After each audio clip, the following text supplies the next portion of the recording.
Yeah,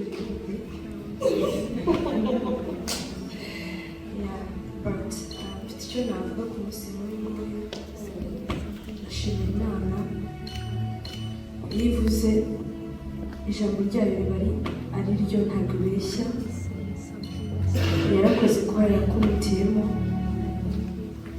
Imana yarakoze ko ari wowe yemeye ko dufatanya mu rugendo rwo kubana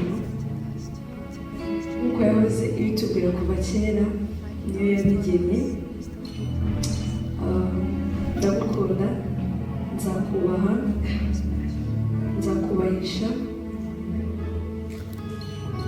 uzagera kure kuko nasobanukiwe ko umuhamagaro kuri ari mugari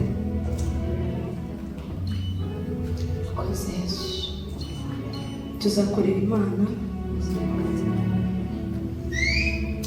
Haleluya. Kuko ni amahoro yanjye n'amahoro yawe. Haleluya. I love you so very much. Kandi humura tuzabona data mu maso tubikoze.